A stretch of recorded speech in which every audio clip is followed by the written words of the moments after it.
Hey people, this is your man AJ. Thanks for tuning in. I can't afford a YouTube channel right now, so I just upload videos. So of course, when you see this, you probably be able to do your comments, but of course, won't be any live comments until I can actually afford a YouTube channel. Um, I posted on Facebook that I would start doing what I call G.P.R, General Public Reviews. They will be quick. They will not be in nerdy detail. They'll be more based towards the general public, based towards the average user um, that wants something good or wants something economical, that's updated, that's affordable. Uh, the first phone that I've decided to do my quick review on is the LG Stylo 5. Now I would prefer to do unlocked phones. I like to consider myself living the unlocked life. But every now and then you run across something that, as a general consumer or a general user, you run across something that honestly, financially, you can't pass up. And that's what happened with this Stylo 5. I ran across a Stylo 5. I ran across a deal where I basically got the phone for free. And why not? Uh, Ported one of my extra phone numbers from the carrier I was with to Cricket, and resulted in the LG Stylo 5. Now, of course, Cricket advertises a rose gold Stylo 5, but as you can see, I have more like a charcoal or platinum gray, whatever color they want to call it. Um, Of course, I've already taken it out of the box, and yes, I've already set it up. Um, Service is on it, I guess. If that's what you want to call it. Um, the screen is sharp. The screen is vibrant. The screen is honestly, the screen is beautiful. Um, Crisp, bright. I like turning the light. I like turning it all the way up just to see how bright it can get. And this is just, honestly, it's better than I would even give it credit for. I'm not a big LG fan, but at the same time, like I said, general public review, budget device. Basically, is get it however you can. And if you want something updated, nice, this is actually a good one to get. Uh,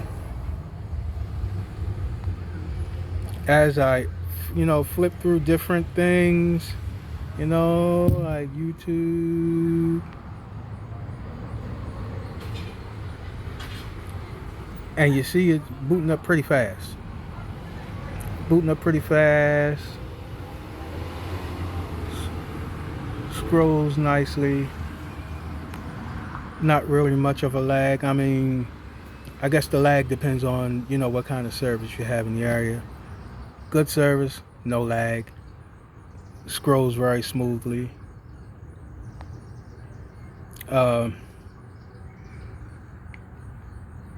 as I'm going to different screens, and of course, I mean, honestly, this is one of the good budget phones. It, I would say, it's near premium as far as, it's near premium as far as specs are concerned, or as far as performance is concerned, for the general public. You want to know one of the phones to get.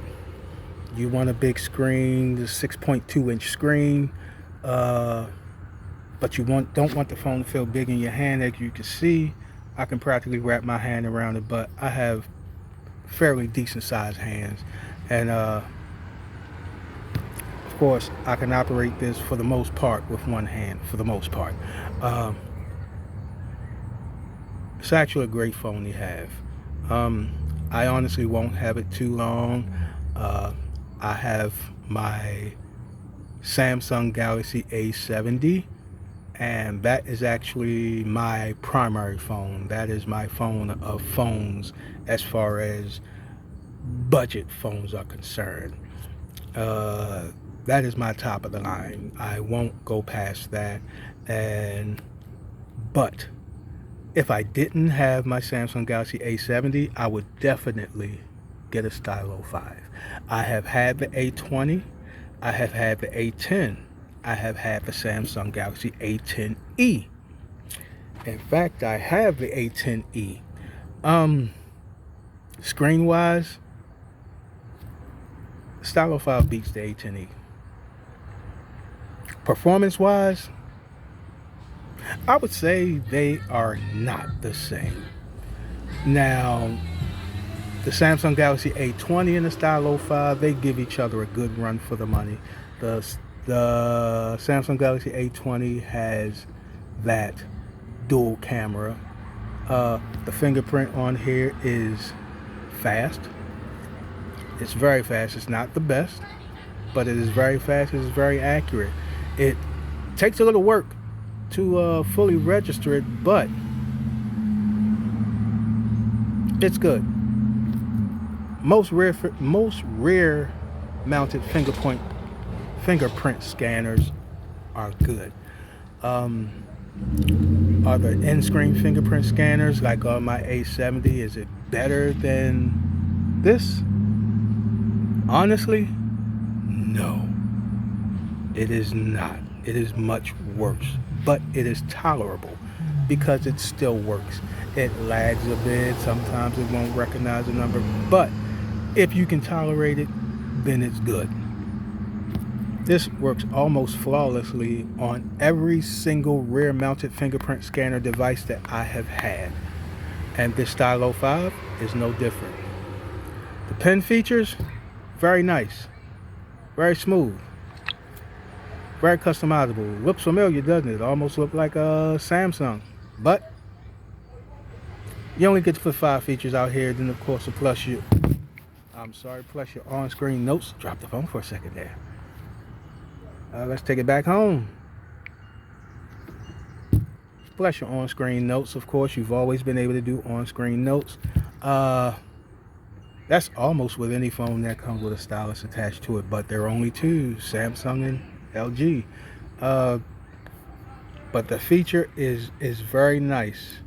It's not top-notch like Samsung. Don't compare it to Samsung.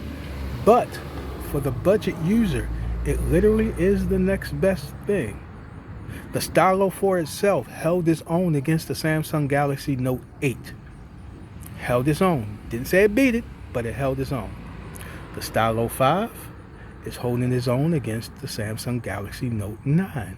Now, can it hold its own against the Note 10? No. But it can hold its own against the Note 9. Decent sized screen. Pen features that work. Some camera features that Samsung doesn't have, this has. And for the price, which is around $230, $250, under $300, all depends on where you're going. If you're buying it unlocked, unlocked is on Amazon for $220. Yes, you heard me, $220. All the other carriers are carrying the phone, and they have their different switching promotions, of course. You have Cricket and Metro that have a free switching promotion where if you switch from a non-Metro carrier or non-Cricket carrier, you get the phone for free. Boost, I believe, still has the phone for $100 if you switch. Not that good of a deal, Boost. Not that good of a deal at all, especially when you have two other prepaid carriers that are offering the same device to switchers for $0. This is one of the phones to get this year, folks. This is one of the phones to get. It is nice. It is a budget phone. And it's one of the best ones to get. Samsung, They make top notch, even their A series and M series. But look at these phones. Look at these other phones. This isn't the only one I will be reviewing. I will be reviewing different markets. Xiaomi, Mi Mix, Realme, Redmi, Oppo, Blue. I'll be reviewing several phones within the next several months. Honestly, it's whenever I can get one. I open it up, set it up, review it, post a video. Hope you guys enjoyed it. Hope it helped you make a good decision as far as trying to get a budget phone that is of quality, that is of that works, that will work for your everyday use and your everyday fun. All right, if you can afford the main line, go for it. If you can't, something like this is the way to go. Great phone. Thanks for watching.